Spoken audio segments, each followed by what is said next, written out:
Welcome, Intellectuals, to Tanstwocents podcast, where we deep dive into the intricacies of government contracting and the transformative power of innovation. I'm your host, Tanwilson, and today we're joined by a very special guest, Ken Bible, the former CISO of the Department of Homeland Security. Ken, it's great to have you here with us today, and I'm so glad to speak with you since retiring from DHS. And it seems so long ago when we met at the Marine Corps Association Awards dinner. So, Ken, thanks for joining us and say hello to our intellectual listeners and tell them a little bit about yourself. Tom, thank you. I love this title of intellectual listener. So thanks for that. I don't know that I consider myself to be up to par with that standard, but it's nice to be able to come back and be in this side of my government employment. But as you say, just finished my federal career after 39 years, both in the Department of Defense and Department of Homeland Security. But just a real pleasure to be able to come and talk with you. Certainly being an engineer by degree and then working through the acquisition community and in the IT world for 20 some years, and then being in the CTO and CIO roles, and then finally as a departmental CISO. It's been kind of a wide and wandering path to get to this point. But I think it's really fun to contemplate how fast 39 years really went, but and frankly how much has changed in that time frame, which I think is really part of the discussion today, is just how rapidly things have changed, or maybe what is old is new again. We'll have to see how that plays Right? Bell bottoms come back, tie dye comes back, out. Oh, things tie in dye maybe. contract. I don't know about bell bottoms though. I don't know. I never looked Yeah. really good in bell bottoms. No, and you and I both have a technical background, which is always, kind of interesting about when people ask, how did you get into government contracting? Like how did you get into this business? And I always like to start off straight out of the gate saying, I'm a trained chemist. I'm a degree chemist and political science major. Yeah, yeah. And so I didn't go to school for this, but there's definitely something about this industry that really kind of attracts people from a technical background.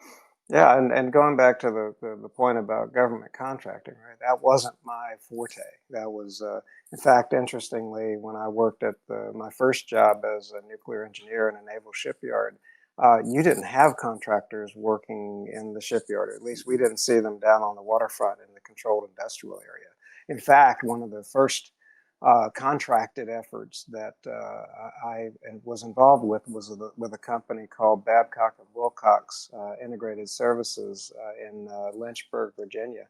And I actually had to go and inspect everything that they were going to go do on board a submarine before they actually brought it into the controlled industrial area of the shipyard. So it was a very different dynamic than today, where you see a lot of the systems really being built in the back rooms of a corporation before you really ever see it come into a government facility to actually be put through its paces. So it's a very interesting Mhm. shift in the dynamic. And as we'll probably talk about, I think it's a little bit of a pendulum swinging one way and then back the other. But Yeah. And nowadays you can't even recognize who's a contractor versus who's a government, we work absolutely, so hand in hand now, which absolutely. I think is a very great collaborative shift and I Well, think in the right direction. there's pros and cons. And this may go back into how do you write contracts. So I don't want to jump ahead, or how do you optimize for it. But one of the interesting articles that I've been tracing, and in my time at Homeland Security, one of the key issues that started to stand out for me was this whole cyber supply chain risk management construct, and how Mhm. did industry bear responsibility for making sure that their products were designed securely up front, and that there was integrity through the design and build process, so that the final product actually could be relied upon by the government. And I think the article that was recently very interesting to me is that because of things like new technologies like artificial intelligence, companies are trying so hard to go hire and build so quickly, that are we actually having the same level of vetting of employees that perhaps we had in Right. earlier days. And so does that become an insider threat to some of the capabilities that are being built by industry? So it's very interesting how the acceleration of the technology and how fast the technologies are evolving, what challenges that poses for industry in some very basic things that we take for granted and have taken for granted in many cases in the past.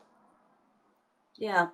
No, and this really does kind of touch on my opening question to you, considering you do have a career that spans several decades in both DoD, FedCip. Hey, I'm there in 2 decades too, so I'm not too far behind you. So Yeah, d- yeah, don't let my Asian youthfulness, like yeah. you know, uh, fake people out thinking that I'm new to government contracting. But yeah, like I get a lot of customers who are always asking, how different is DoD versus Intel versus FedCip? And you've worked, in both arenas throughout your journey. Like, how do you think the environment, the culture, the challenges that the DoD and the FedCip agencies face, how do they kind of compare and contrast?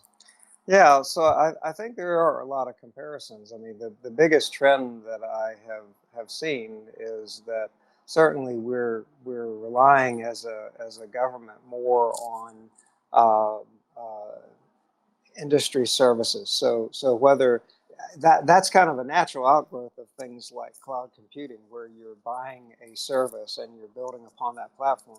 But that's an outgrowth of kind of the commoditization of the compute, storage, and networking. That I shouldn't have to go spend tremendous amounts of government labor, either in the DoD or civilian side, at least in the back office business side of things. I shouldn't be spending tremendous resources in that area. I should be spending it on the capabilities that are being delivered on top of that infrastructure, on top of that compute storage and networking. But I do think that um, whereas back when I first started my career, if I started as an engineer, I was on the drafting board. I was actually doing design. And I do sense that we had a pendulum swing through the 90s where the mantra was kind of like, hey, industry can do it better, and government really needs to go kind of provide the what, and let industry kind of go bring the best solutions to the table. But I don't know that we really understood how to go properly frame that in terms of requirements. And I'm not being pejorative of the contracting community, because they're just trying to go do what their bosses are telling them, right? Give me a Mhm. contract with a company to go staff up a program office, or get me a contract with an omnibus that I can go to the contractor and say I need something that does something like this. But the ability to actually define the requirement with enough specificity that you get predictable outcomes has been a challenge. And we kind of saw that through through the 2000s. Certainly after 9/11 and the start of the war on terror, it was kind of a ollie ollie, all is free. There's lots of money flowing into the environment, and very loose requirements in terms of what needed to be done. And so I think what you saw was you moved from a very military specification type environment in the early 90s and the 80s, what we kind of grew up in federal service, into this kind of environment where, hey, we want to see what industry can go do, and so let's not burden industry with a bunch of tight requirements or specifications. To now, we're kind of seeing that there's a little bit of a desire to go have a more discipline around those requirements because of things like the cybersecurity risks associated with these products. And so we really want to have more control, whether it's the ability to know that industry is properly secured themselves, whether that's the cyber hygiene work I was doing at DHS, or what DoD is doing with their cybersecurity maturity model certification. It was more about, hey, how do you make sure that they're doing the right things on the industry side of the fence? And the same thing in terms of I think, more hardware and software products with the Secure by Design initiative that CISO's pushed out, is how do you start to, and actually the National Cybersecurity Strategy, which kind of says, hey, we want to go hold the people that are most able to influence the outcome accountable for the outcome, that security outcome. So it's putting more of the more tightly defined requirements around cybersecurity, at least, on industry. So again, the pendulum's kind of swung from, hey, the government's going to provide this very detailed military specification all the way through a process where now we got very lax, in my mind, that's my opinion, very lax in terms of how we define the requirement. And now we're seeing it swing back into that Hmm. kind of more defined requirement, or more desire to go have better defined requirements, particularly around cybersecurity, and the fact that software is making up such a huge piece of the functionality that's being delivered by industry. So we're seeing that pendulum kind of swing back the other way. What I don't necessarily see is that the government is kind of stepping up its role in terms of guiding that um, guiding that requirements process for industry, and that goes to, I think the fact that we do see great advantage in letting industry kind of build out products, build out services for the marketplace, and then see how the government can use them. I don't know that we've got it quite right in terms of how we acquire that, because there's a big difference between building a prototype and fielding something out to 5 or 50 or 100 people, Right. and building something that's going to service 100,000, 200,000 uh, individuals. So those are very different programs, and they Yeah. require much more rigor and many more disciplines to effectively deliver on that higher end than maybe in a prototype phase. So we, we, we don't want to mix up, rapid prototyping with actually fielding out a capability for a major organization. Right. So that really addresses some of the technology and the services that the government is asking for, and the transition of where we're moving towards, as far as what is the government buying and what are they most interested in, what is the biggest concern to support their mission and their objectives. Um, is there, in your opinion, um, much different from the end customer perspective, right? DoD customers, and the DoD follows the DFARS, FedCiv follows the FAR, and then you've got the FAA, who has their own set of like quasi, like we're far, we're not far, type of regulations, and their missions are kind of different. So Yeah. it's really difficult for industry when you say, I sell IT services or cybersecurity, whatever it might be that they sell, or that their specialty of their services are, to know, how do you apply or address the requirements and the concerns of the DoD, vices FedCiv, vices Intel, because their need and their end user needs are so different. Is there one common thread or commonality, regardless of industry, that you would say is the core of what all agencies are kind of looking for, or are they just vastly different because of their missions?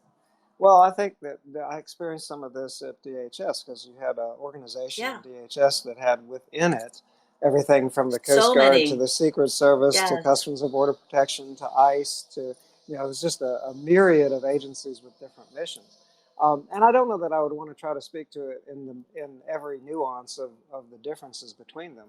But from a cybersecurity perspective, which was kind of where I was spending a lot of my time, got it. what I got concerned with is I started to kind of work through this supply chain risk piece, and the cyber supply chain risk was the fact that we wanted to try to go put a requirement in a contract that said you have to go click off these controls. It was a compliance based kind of approach, which is comfortable for contracting, because now I can measure it. I can say, yes, either I did it or I didn't do it, and having some sort of a written standard that I would say that I'm meeting, whether it's NIST 171 or some other standard based approach. And this was what was a little bit different about when I came into DHS and started looking at the supply chain risk problem. What I started to realize was it was less important that they used any particular standard, but that whatever standard they chose, number one, they actually did pick a standard, and two, that they actually executed it. Because if you actually do the crosswalk between many of these different cybersecurity standards, and again, I'm kind of framing it around a cybersecurity lens. If you Hmm. look at these cybersecurity standards and the controls that they implement, there's a tremendous overlap between them. So it was less important to me that I could go count and say that you actually implemented 112 controls than it was that you actually had a program that was mature, that was being used consistently, and that you had documentation showing that it was being used. So I was looking more at measuring the maturity of their cybersecurity program than I was trying to go count what controls that they had implemented. And to me, Got it. that's the outcome we're trying to get, right? Rather than trying to go count the requirement, count how many controls were checked off. The outcome is that I've got an organization that I'm working with as a federal agency that actually has secured themselves, that actually has responsible officials and has processes in place, actually has the documentation to show where they stand and how well they're doing it. And if something bad happens, they're actually a partner with me to respond to it, right? So, Hmm. so one of the things that I truly enjoyed about my tenure at DHS was that I had a dialogue with CISOs with major companies around the country, and it was fascinating to kind of talk with them about how did they approach some of these things, and so what were some of their struggles. And many times, going back to that whole mentality of we tended to want to move fast to put a feature out rather than necessarily thinking about the cybersecurity of it. Um, how does that cybersecurity official in industry actually influence that decision about these new features? And that's just on steroids right now, I think, in terms of the artificial intelligence space, because industry is trying to jockey so quickly to go get into position Every to be competitive, right? And so Everybody is the racing to be the first exactly. of And everything, and being the first is not necessarily like a really great thing to do. no, well, and trying to figure out how do you do it in a Responsible. responsible way, right? Hmm. Because putting the feature out first doesn't necessarily mean that that's the best thing to do. We've kind of seen that, not picking on any individual company, but Microsoft tried a chatbot several years ago that didn't turn out so well. So they're doing better with OpenAI and what's happening with Chat GPT and the like, but there's a lot of pitfalls associated with these new technologies. And not saying I'm not one of the deniers that says, hey, we shouldn't be adopting these new technologies. I'm just saying let's be open-minded, let's be sober and open-minded about the risks and do our best job to be able to articulate them to a board of directors or to the investors in a company to say, hey, we're going to take a different Hmm. path. We may get there a little bit later, but we're going to be better because of it. Again, not trying to go get into naming companies, but I've really been an admirer of kind of the evolution of where Apple has been kind of very cautiously entering into the AI space and really made some corporate decisions based on their mentality that they're going to focus on the privacy of the user, rather than necessarily putting a feature out fast. So while a lot of people may say, well, they're late to the AI game, well, I have a lot of confidence that because of their corporate ethics and how they drive their development, that when they do get there, I'm going to have a pretty good confidence in it. And you can see how Yeah. quickly you could break that confidence of the consumer if you did something kind of on the spur. You might get a product out there, but the first time it glitches and you have an issue with either data breach or you have an issue where the confidence in the technology is degraded, now you've degraded that whole Yeah. corporate ethos. So, so you are touching on so many different topics that we're going to be hashing out, and I can't believe you went there. I think Ken, retirement suits you. You Let's do? just say it does. Like you're being very unfiltered, very candid. I love the side of Ken. So you heard it here, intellectuals. The new side of Ken Bible, the unfiltered version. Well, Um, I want to be, it's been you hope that you're helping future generations of people who are going to be in your spot to develop a framework to think about problems, right? And Yeah. I've always maintained that that was the power of, you know, public service, was that we got put in positions very early in our careers where we had responsibility for huge things. And so you got to have a good framework to start with to think about the problem, not just as, you know, can I do this, but should I do this, Should I do right? it? Yeah. Yeah. I ask that question a lot all the time is, yes, I know that you can, and yes, I know that you're smart, but should you, Right. should you pursue this? Is a whole other different topic. So, let's like, I feel like we've gotten into the meat of so much already, but this is just like a teaser, intellectuals teaser into the rest of this episode, which is so like, put your seatbelts on because, we're going to be tackling some really kind of controversial and interesting topics here. So, but I will put it out here before we move on. One side thing is that Apple versus Google, Android versus iPhone. You went there. I am going. I am a true diehard Samsung person. So yeah. Anyways, you can keep your Apple comments to yourself, but we might have to we might have to take off gloves later on about that. We can do All that. right. So moving on to our second segment here, which is shifting from staffing to solutions. You mentioned a critical shift from staffing services to solution-driven type of approaches. What do you think sparked this change, and how do you think it's impacted procurement and the GovCon industry?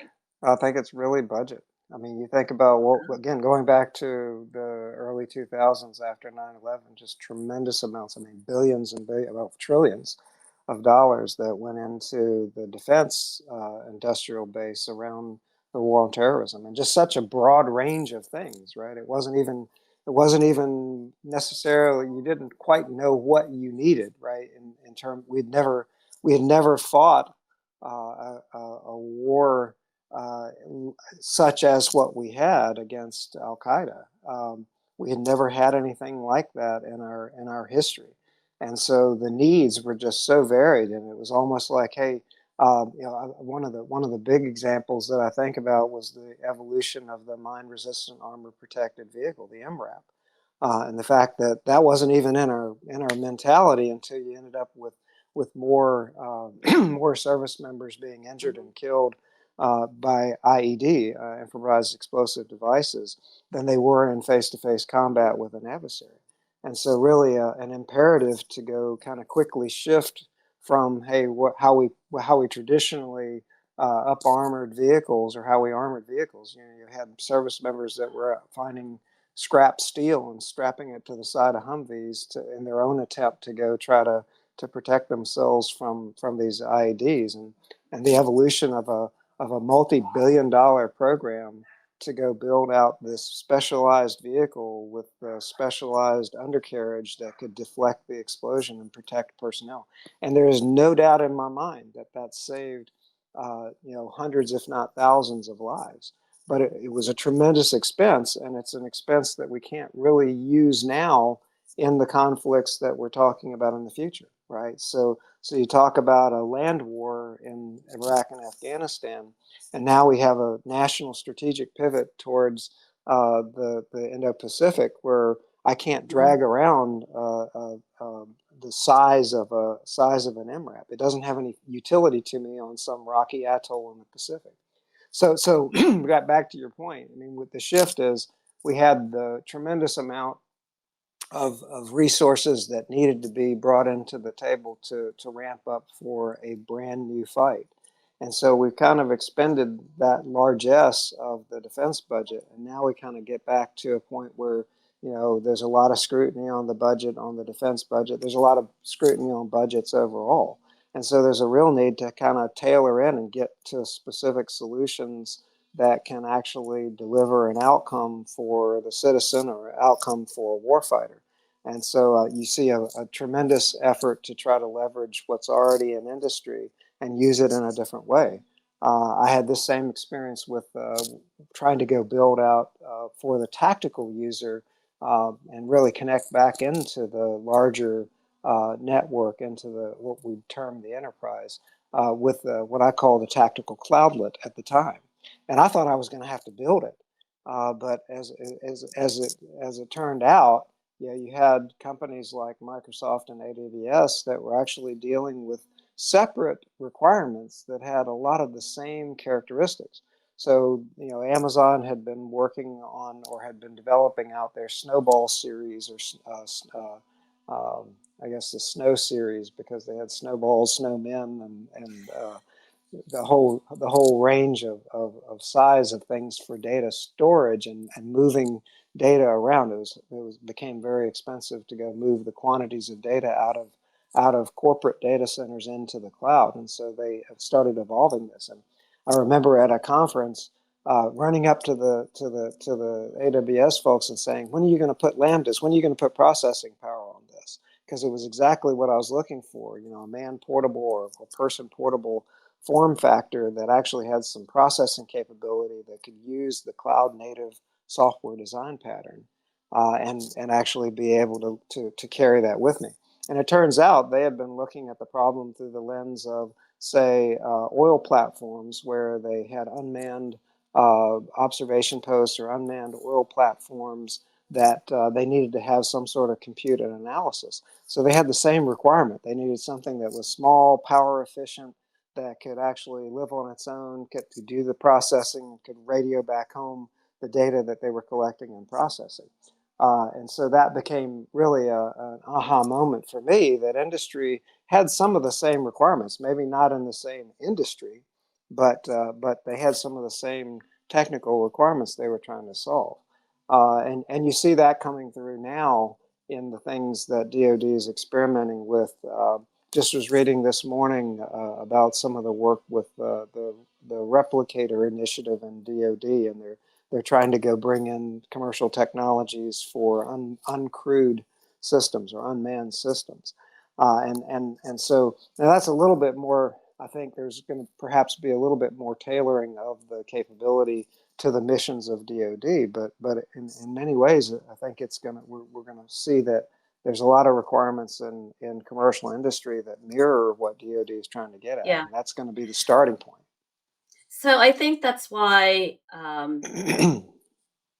associations like ACT IACT, AFCEA, CCAF, why those associations are so important because they really do bring the government and industry together to discuss what are your problems, what are some of your challenges, what are some of your solutions that you have. And industry has done a really great job. You know, like I know that this is dating me here, like back in the early 2000s, there was still a lot of this territorial, especially in the DoD, where I wanted my own program, right? So you had the Air Force doing their own thing. Same thing maybe over at the Marine Corps or at the Navy. And had they talked or had they started to share solutions, and back then there was a lot of interagency agreements with, you know, like different organizations where they would collaborate together, um, that industry kind of addressed each one of those requirements separately in a vacuum. But now industry is actually bringing their solutions to government, and saying, hey, we've got the solution, we've got all the stuff baked in. And oh, by the way, these are some of the other functionalities. I know AWS is really good at that, Elastic, Google, HPE. HPE just had a CTO's conference here in Texas where they brought all of their like vendors and their partners like Microsoft, and everyone, where they talked about actual solutions and Yeah. challenges that, you know, industry can solve for the government.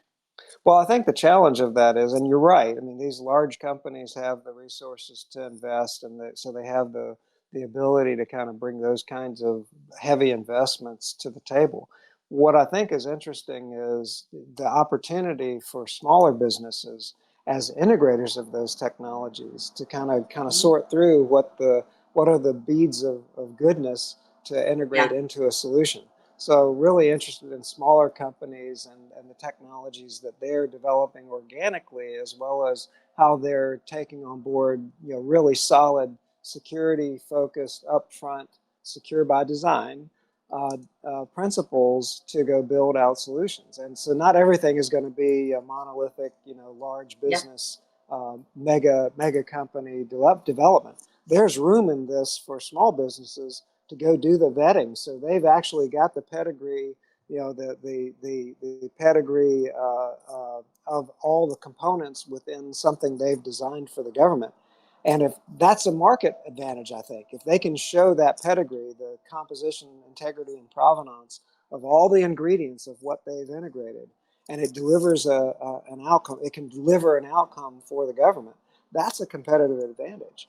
So I don't think it necessarily has to be just the big industry titans that are kind of taking advantage of this shift. But I think the challenge is how do you go build companies, small businesses that actually have the discipline to actually deliver upon that, right? Yeah. So it isn't going to be the typical kind of omnibus. I've got a bunch of contingency resumes if I get a contract. It's actually consciously thinking about how do you build a company that's focused on the good systems engineering and the secure by design principles up front. But I think there's a competitive space for them to exist.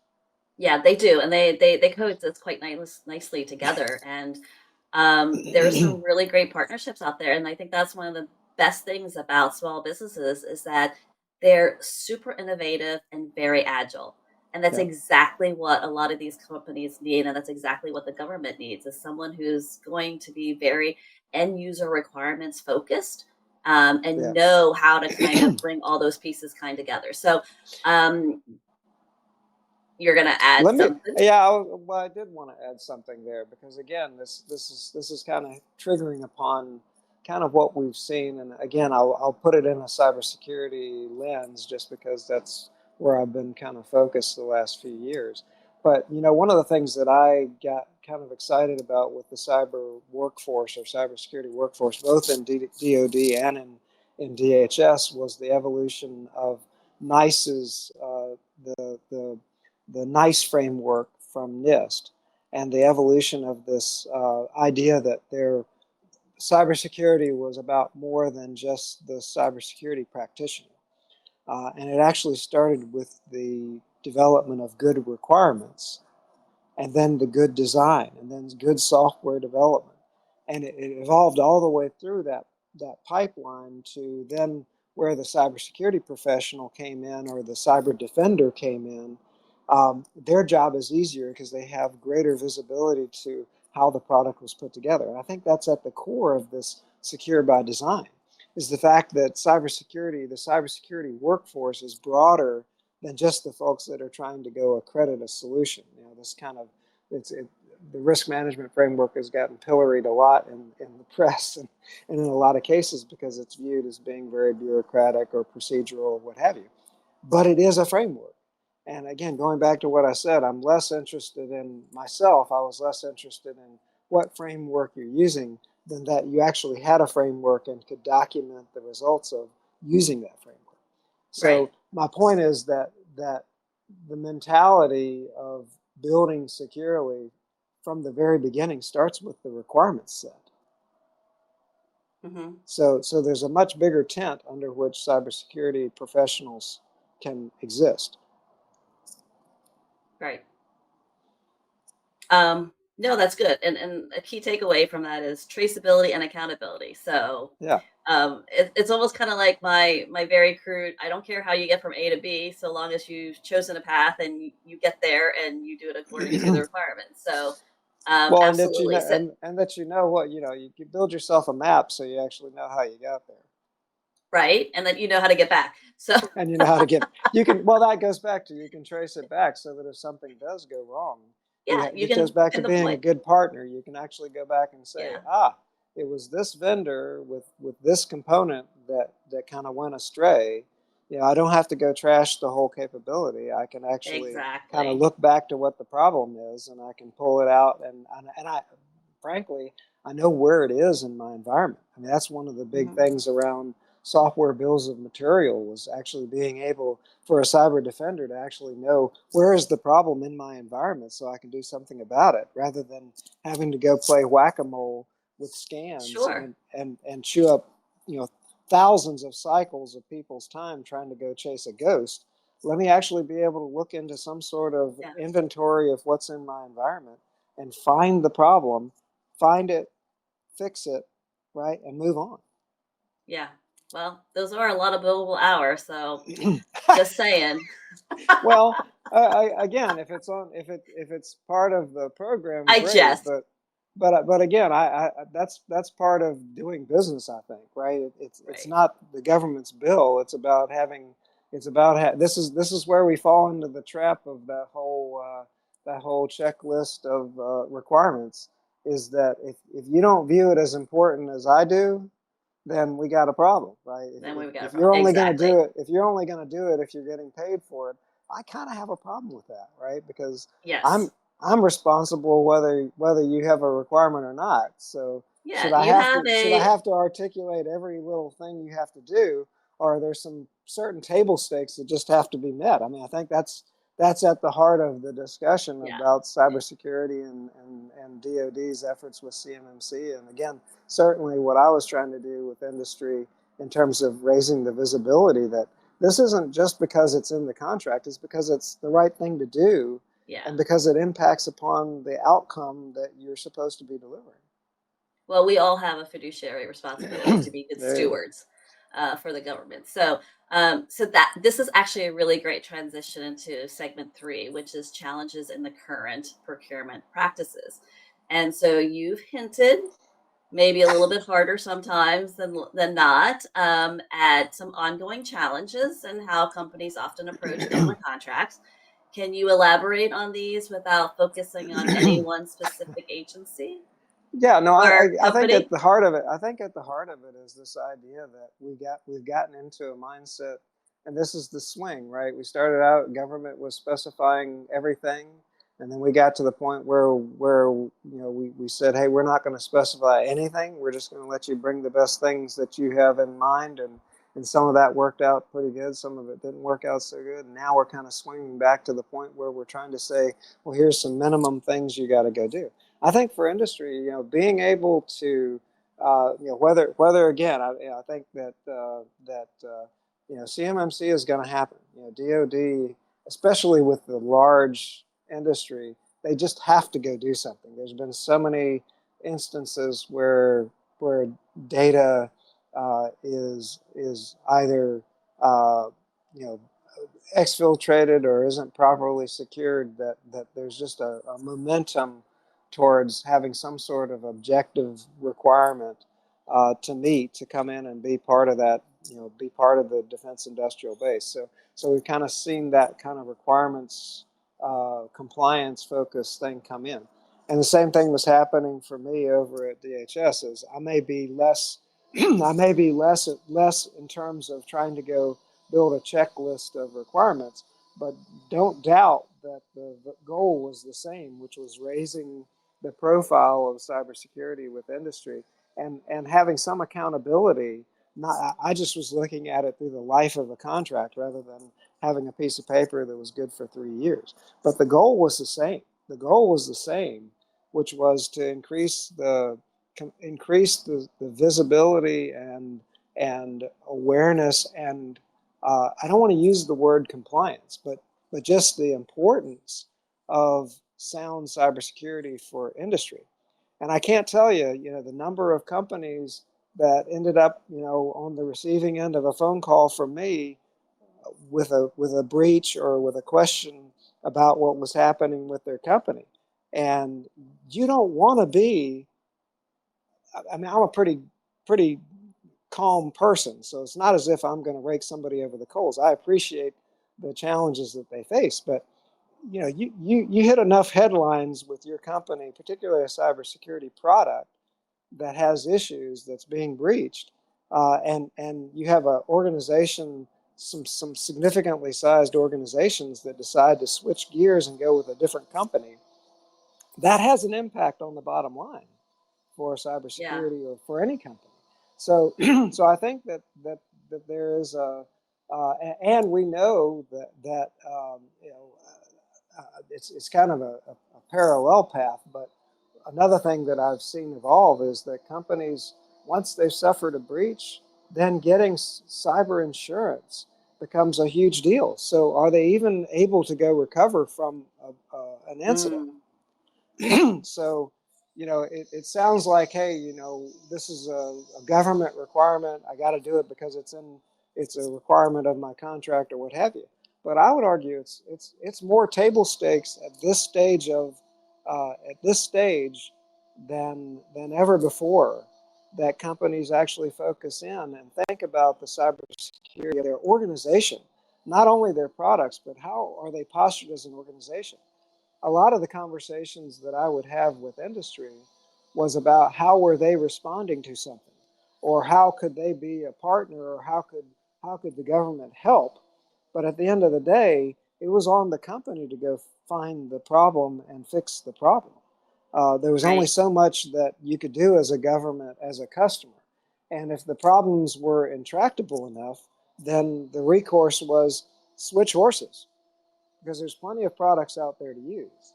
Yeah. So, so I think more and more the just like the national cybersecurity strategy alludes to, the industry is more close to the problem. They're the ones closest to being able to solve the issue.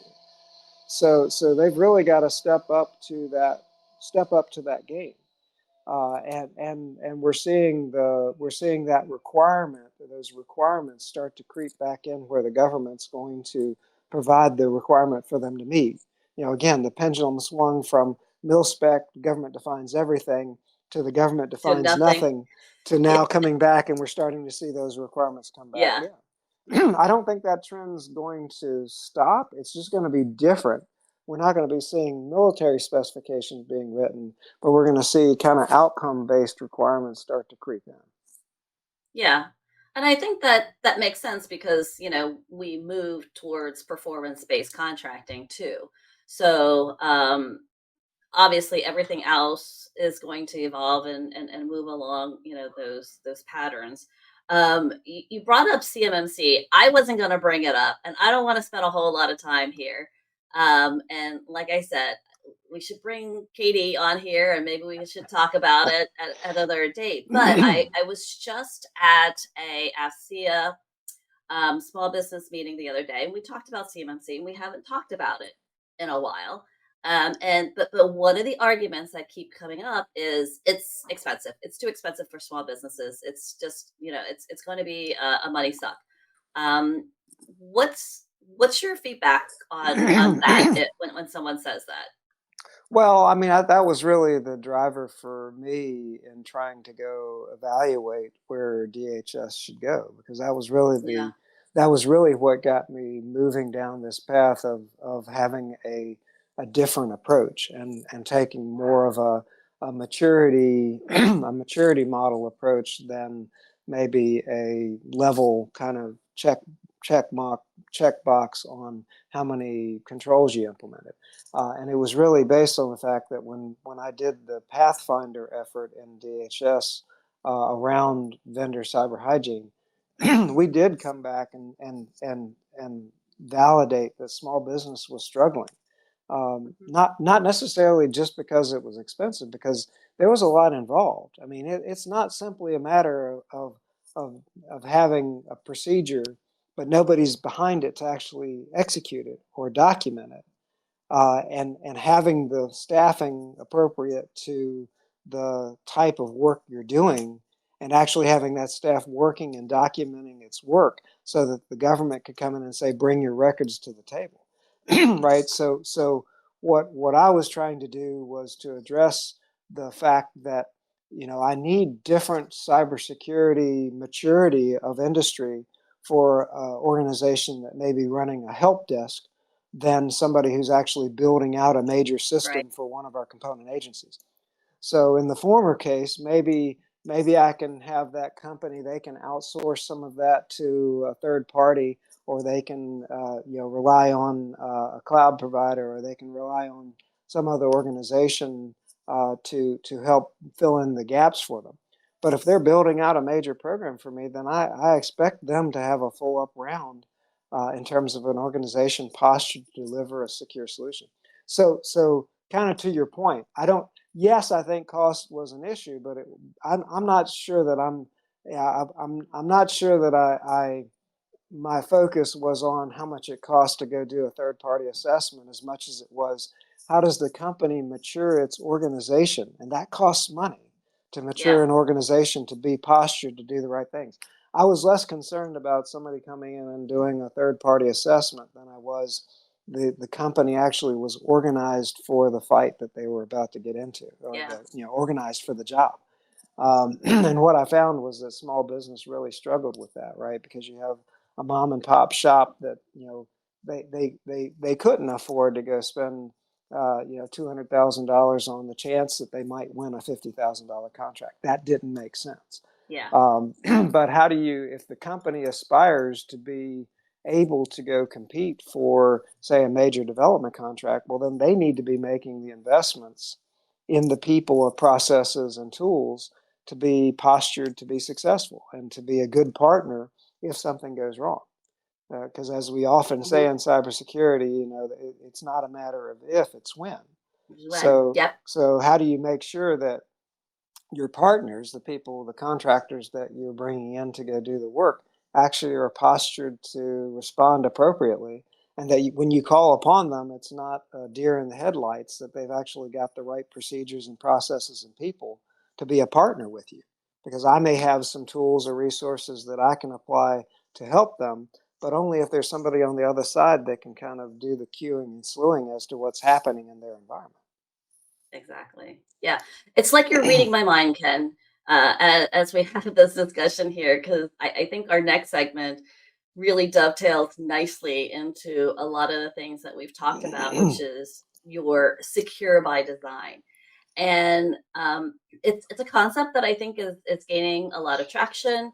And so I want to make sure that I understand basically that it's a principle in like software and hardware development, right? Where security is kind of integrated into the design of the architecture of the system from the outset instead of just kind of being like an afterthought, which a lot of times it is, Yeah. kind of like an afterthought. And so uh, it's pretty obvious to me like why it's important, but is it possible, and what took us so long to come to this I'm sorry. I don't mean to be, like No, Captain Obvious or anything, but no, um but you're keying in on the fundamental reason why is because not everybody had the same view of cybersecurity, and okay.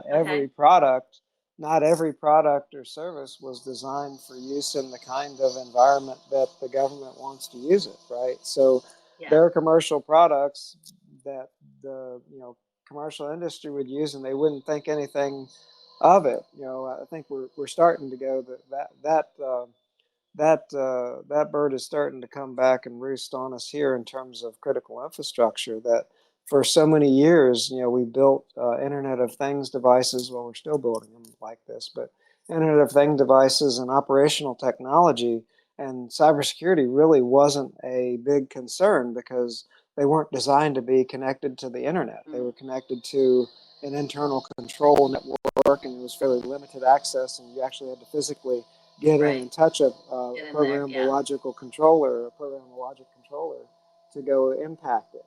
Now we're plugging them into the internet.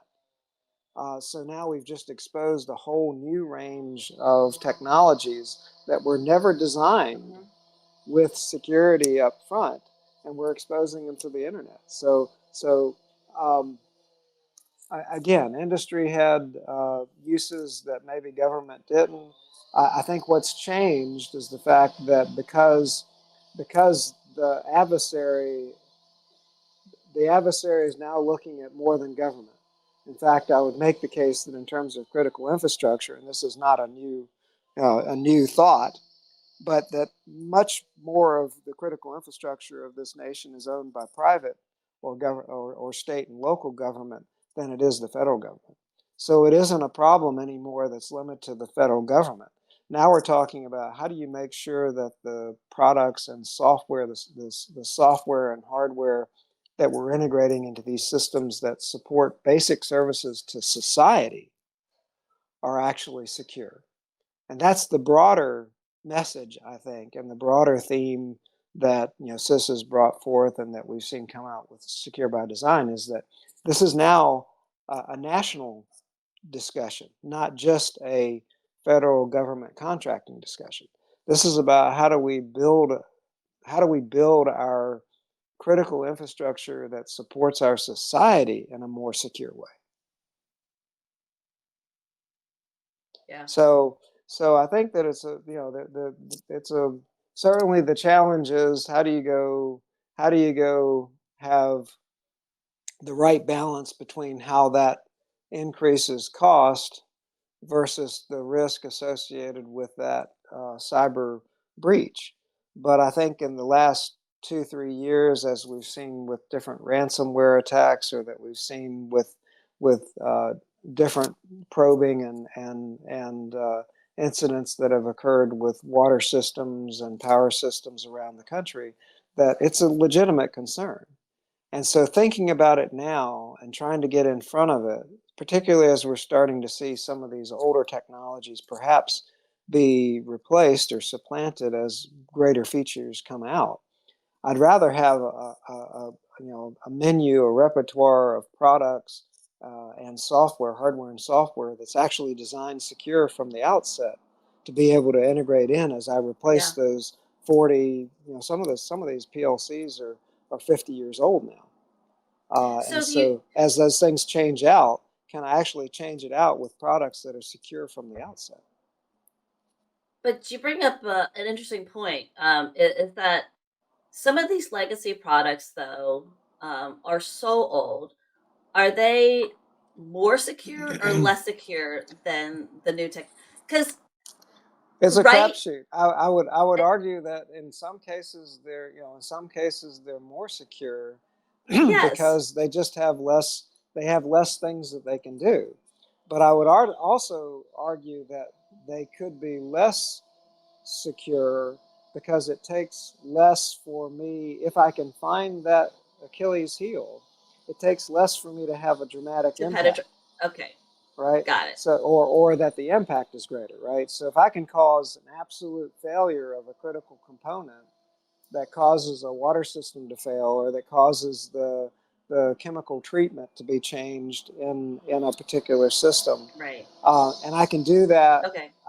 right? So I don't necessarily have to. I'm not necessarily being subtle. Maybe it's a brute force thing, but it's a much um, I have this conversation, or had this conversation frequently in the IT space around the old mainframe architectures. A lot of that was very secure from a cybersecurity perspective. But if you actually could find a gap where someone didn't program correctly or somebody left a permission open, it was very fine grained. But if you could find that gap, you could do a lot of damage. Yeah. And so you really have, this goes back to, and how do you sensitize society to the risk, right? We all take for granted that we've got clean water and power until we don't. And then you really have a challenge in our society because there's this expectation that in many cases you kind of expect either the local or state government or the federal government to make sure that that stuff is happening. So now we kind of put at risk our ability to deliver these basic services. Yeah. It has ripple effects across the larger Well, society. exactly. And I guess to make this really current and relevant to some of our intellectuals and bring it to, current events type of perspective is, Space Force and satellites and the situation with the Russians. And um, I tell you, when you live on a coastal state like you and I do, a storm comes in, it wipes out your internet, your Wi-Fi, your cellular service, your electricity. I think those of us who live on the coastlines have a much better appreciation, I think, for when stuff goes down and the Right. impacts it has on our society and our personal lives as a whole. So if you can't communicate and you can't survive and you can't, at least trust that your water and you've got, these accommodations that we've grown accustomed to in like these first world problems that we kind of have, um, I don't think people really pay attention until it hits them or that it impacts Yeah, them. And it's the yeah, same and thing it's with this. and it can be, more fundamental than the kind of the convenience services that we depend on. I mean, you think about 911 services or hospitals and the ability Yeah, to provide critical care, and to put, and particularly in a disaster situation where those resources may already be stressed because of the increased volume. Now you increase the stress because some of the from a basic technology check. systems from a Hmm. technology challenge, right? And again, that goes back into how do we think about the problem as a kind of a whole of government, as a whole of society thing, in terms of how do we raise the visibility, right? Because you're bringing up a great point. As however you want to go frame the impacts, whether it's a nation state cyber attack or it's an offshoot of space weather. Just last week, that we have a great impact of space weather and having the northern lights visible down into all the way down into Alabama. So we have a lot of threats that are out there. We got to kind of weigh amongst those in terms of what the impacts would be. But right now the conversation seems to be upon the fact that there are there are actors in the world that have shown a willingness to Hmm. go apply cyber as uh, a mechanism of adversarial advantage in a conflict. And so we've got to think about it through that lens. That's probably the most likely threat, right? It might not be the most damaging threat. That might be the space weather, the next sunspot that blows off an ejection mass towards the globe. But the most likely threat is some sort of an adversary actor who is able to go impact upon our critical infrastructure. So how do we start to think about that problem? How do we start to go prepare? And that's why I think slogans like and programs like Secure by Design and trying to go raise the visibility and maybe expectation in the public that industry is actually going to design capabilities that are resilient and that are secure by design. That's what's going to drive it. When customers are willing to go vote with their wallets as Yeah. to who's provided secure products for their use. Yep. So before I move to our next segment here, I'm going to let our intellectuals know you heard it here. Ken Bible said that I had a really great point. So um, that You I'm always gonna have end great my day. points. I'm gonna end my day right there. Ken Bible said Todd had a really great point. So, but seriously though, so Ken, this actually transitions into one of my favorite sections that we want to talk about today, which is fostering true innovation through procurement. You've said this before, and I totally agree with you on this, is don't tell me how, but tell me why, which really kind of goes against the industry norm when you're responding to a solicitation in a technical response of describing how in your technical approach or present your solution to a statement of work or a PWS. How do you think the government can reframe or reshape or rewrite solicitations to encourage more innovative why type of discussions in their responses rather than a very canned, this is how we do it, this is why we great, and this is how we've done it before, type of response.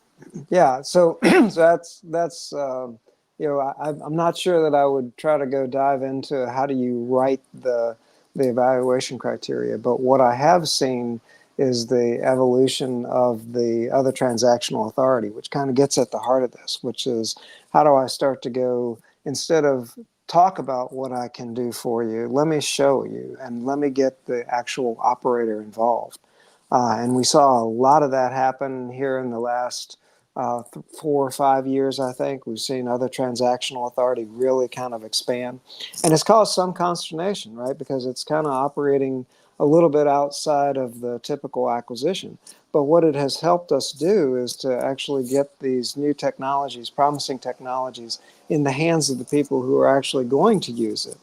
And then you really have the conversation of the why it's important, right? Because now you've got an operator who actually faces the challenge every day, able to come in and use the technology and say, well, this worked a little better than this because of these factors, whether it's a human factor or a technical factor.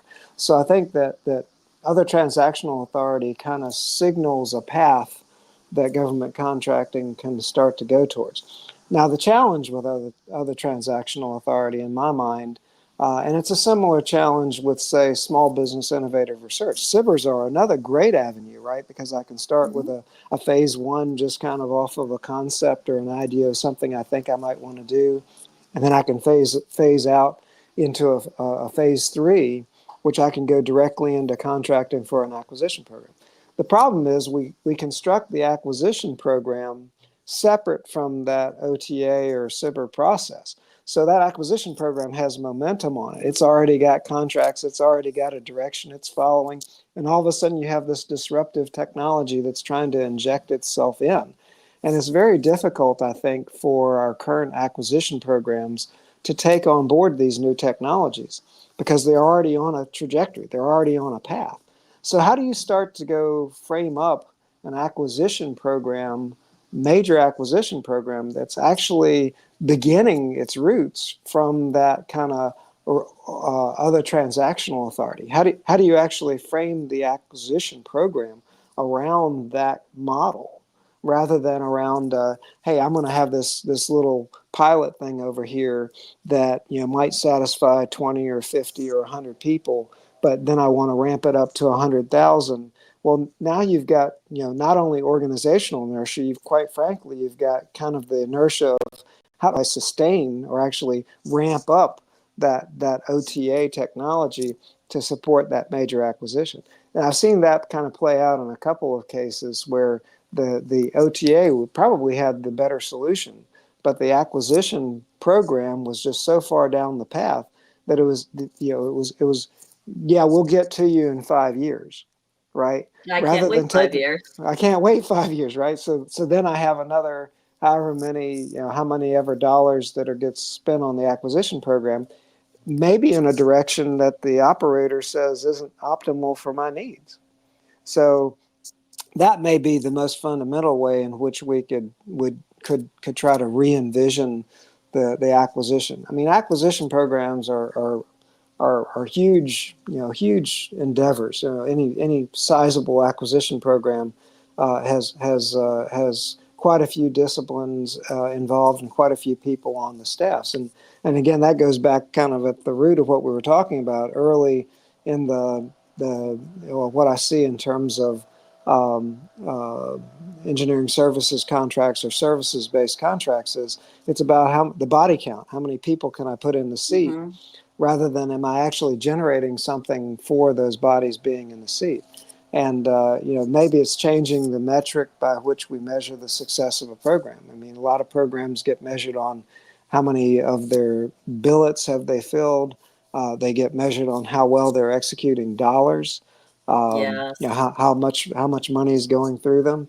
I'll go back to my early acquisition days, and it was an expression that really always concerned me. It was that we got into this mode where it was we talked about, and this goes back to kind of 9/11 post 9/11 Iraq Afghanistan type things. It became this discussion about the velocity of money. How fast could a customer get me dollars, and I could go get it on a contract? And to me, that always kind of skipped a step in saying, what are we trying to achieve for those dollars that we're putting on the contract? And sometimes that was better defined than others, but I think it kind of missed the point of trying to get to. I mean, it was probably necessary given the pace of things that were going on at the time, but now going back to these national themes, we Hmm. don't have those dollars. We don't have those dollars to play with. You can't No, sustain at that same level, and that's right. that's just not reasonable. And I think some of the challenges that you bring up, that I know from industry and from working with other procurement and acquisition professionals, is that there is there's a huge knowledge gap right now in the procurement industry and the acquisition industry, where um, and I'm hoping that the new upcoming emerging leaders that we have in industry are going to bring in some innovative approaches and are going to be brave enough to kind of want to break the system. I actually have a podcast that I'm developing. It's a masterclass type of episode called "Breaking the Rules on Purpose." Mm, And it talks a lot about some of the themes that we've talked about here today: is process for process sake, checklist for checklist sakes, right? right, Or right. continuing to follow a framework or a methodology, and not really understanding why is it that we do that, and measuring the efficiency and the efficacy of that process or that method in itself, Yeah, just because that's what we always did. Or right, that's the approved, or sanctioned approach to, right. how we do that. And it's the same thing in the acquisition, industry, is that it's very slow to change. Once you find, the hot topic now is what, best in class vehicles, right? Mm, And the big mass type of contracts. And so everybody wants to move towards a checklist scorecard type of procurement approach. That doesn't fit in every instance. It's just not, it's not applicable or the right procurement approach to every opportunity. And so I think that's what's great about the CIBR program getting more credibility, and there's more traction now. There's a lot of organizations that are talking about it. Government is more well versed in how to effectively use CIBR phase threes, to kind of get to those technologies quicker, faster, the direct awards, type of right, approach right. for CIBR 3. Um, and so, there's that always those contracting needs where it's an O&M type of contract, where you can take the 90 days to respond, or the 6 months to type of, to make the award. But sometimes you have to kind of go to market. Sometimes you have to make that buy, and execute decision in a very, rapid pace, and need a quicker way of, getting there. Well, this goes back to a little bit of that advantage that I think small business may have in some cases. Again, if they've if small business is kind of focused on that ability to, and again, going back to the secure by design theme, if they've got the ability to build out an organization, whether they're building software products or hardware products, and they focus that on secure software development, and they've baked in, maybe they're using, a world-class cloud provider, and they've baked in all the controls, and they've mapped that down, and they've got their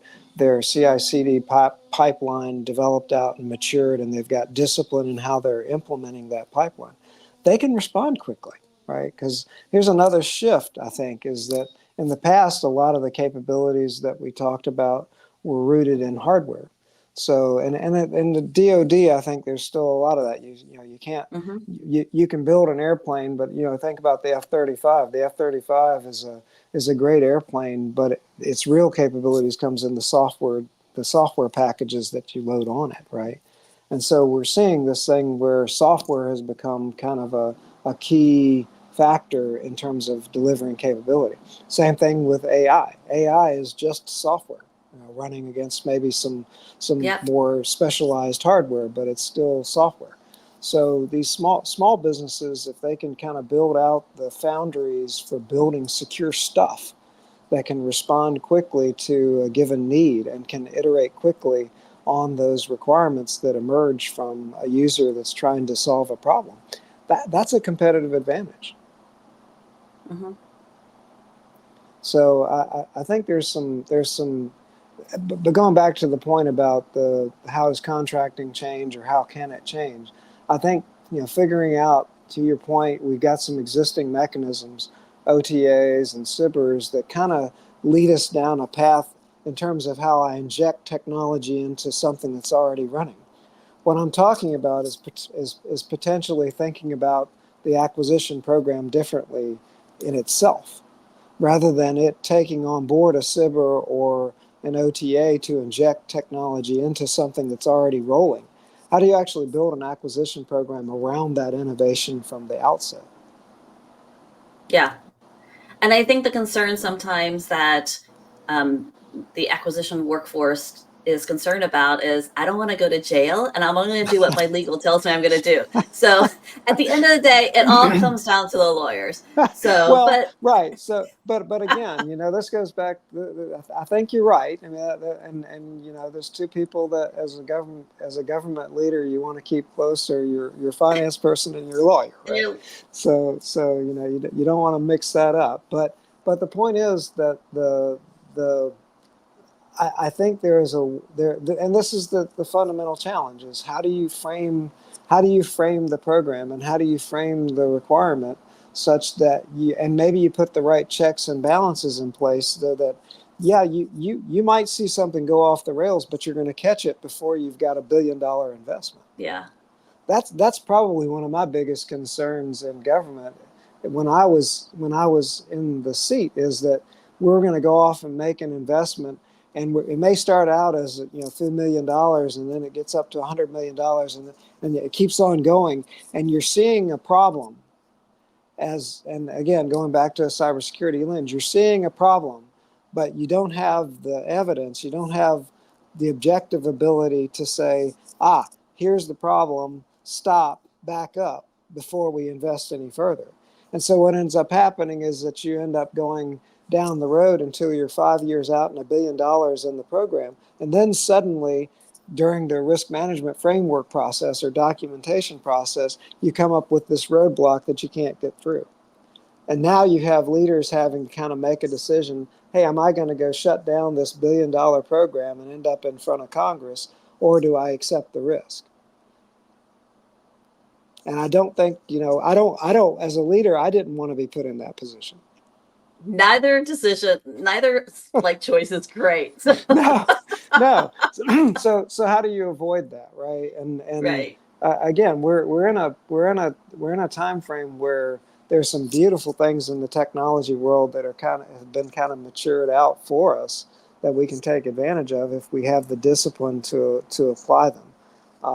And the contracting mechanisms, whether it's OTAs or CIBR, allow us to go, take advantage of companies that can leverage those resources to build innovative things.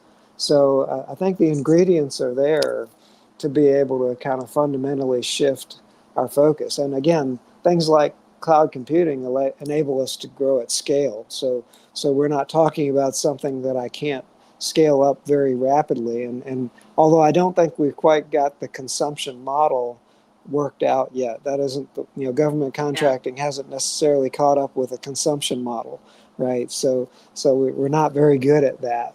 But that doesn't mean it can't be done. It just means that we haven't, gathered the right lawyers in the room with the 3 pizzas and said, go solve this problem.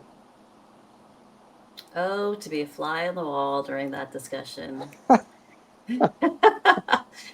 So, anyway, I think this is a really great time here to talk about some of our key takeaways as we wrap up our discussion on this episode on innovating the procurement process and to ensure cybersecurity from a CISO's perspective. And so I was trying to take some notes here during our discussion. And I think some of the key things is traceability and accountability. I think is key in this entire process. The also that the I think the discussion on the secure by design is really important. I think it's relevant. It's something that I think is not going to go away, and I think how industry is moving towards making sure that we account for risk and cybersecurity challenges and issues is is at the forefront of everyone's approach. And then obviously some alternative type of procurement and acquisition type of opportunities that are out there. But I think going back to the discussion that we had at the very beginning about how the pendulum has swung, and I know that when you and I first talked about what were we going to talk about during your episode, I didn't want to do a can talk about your journey and where you've been, and and all of this. That's great. I'll leave that for like your next podcast interview with someone else. But I really appreciate you coming here and discussing some really relevant topics that you've been working on. And I think that the legacy that you've built and the approach that you've kind of instilled in some of your emerging leaders that are now taking over some of these leadership roles are going to kind of continue to carry that torch and move forward in a more positive manner. So are there any concluding thoughts that you would like to leave with our intellectuals here today as we close out our episode?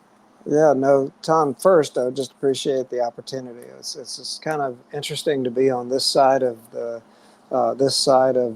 government, right? So I had my time at bat. I made some swings, got some hits, had some misses, maybe one or two home runs in the process. And it is time for the next generation to kind of come up. And the thing that I, really try to punctuate with everyone that's listening, and particularly those who may be public servants today, is just the power of public service. And many of the things we've talked about today are related to how does the nation write policy going forward. And that was one of the kind of aha moments for me coming over into DHS, because in the Pentagon there was a whole hundreds of people that were engaged in policy development, whole organizations that were focused on policy development on the Hill or in terms of individual services even. And I think that one of the things that I learned to really appreciate coming over into the civilian side of the house was how directly that I was able to go influence some of the language that was being put into the public sphere. So whether it was being able to have impact in the language of the Executive Order 14028 on securing the nation's infrastructure, or on the discussion around software bills of material, or on the dialogue around critical software attestation, or on the discussion around software supply chain risk management, the cyber supply chain risk management that we've talked about. And so I would really punctuate really the value of public service. And we need people who are the best and brightest in the nation to step up into those public service roles, because that's where policy is being developed out, and where then our lawmakers and our executive branch are able to take that and translate that into things that impact not just government contracting, but impact the nation. And again, going back to secure by design, I don't think that is oriented towards government contracting at all.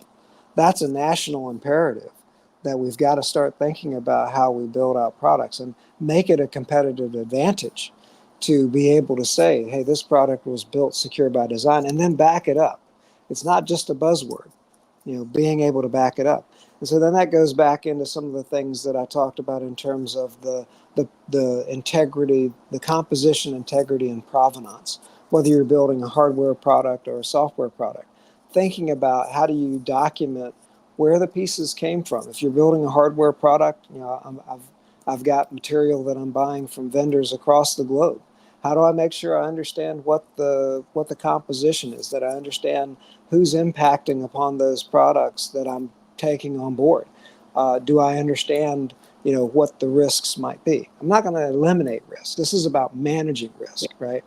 And then if I'm building software, just the same kind of construct, and maybe even harder, because modern software is so modular that it's very difficult to kind of understand where things are coming from. And then, as we've talked about with artificial intelligence, the model and training data, the models themselves and the training data, coming from just all kinds of areas, and this evolving so quickly, and companies trying to go gain advantage in the marketplace. So very important for us to think about how do we maintain an understanding of the composition, integrity, and provenance of those products, because they're going to have a huge impact and it's not going away. That's the reason I don't say I'm a naysayer about artificial intelligence. I just want to be sober and clear-eyed about the risk. So, there's a way to do these things in a secure way that supports the nation. Fundamentally, though, what I leave people with is two things. One is the value of public service. I could not have asked for a better career, and just truly appreciative that I've had the opportunity to serve this nation for 39 years, and hopefully we'll continue to be able to influence the discussion and hopefully help young people as they contemplate a career. Uh, and the second is this idea that secure by design is not a government discussion; it's a national discussion. Mm-hmm. Right? It's about every one of us and what we need to be asking for of industry, what we need to be asking of our public officials as they're putting in place new capabilities. How do we think about these things in a way that we're preserving our ability to deliver critical services to the American public, whether that's being delivered at the local, state, or federal level? And so that's my two key points. Well, that's Ken's 2 cents there. So this is That's my two 2 cents. cents. There's your 2 cents right there. And I got two. You're right, Ton. That's a brilliant idea and a great point. So I'm gonna call that a positive closing here. And so this concludes today's episode. So please subscribe and follow our podcast at Patreon, and stay tuned for future episodes every Wednesday. And thank you, Ken, for joining us here today. We're not going to put you out the pasture, so we're definitely going to keep pushing the envelope and hoping to see great things from you. And to our intellectual listeners today, remember, you have to think big to win big. Be an intellectual. And until next time, keep pushing the boundaries of possibilities.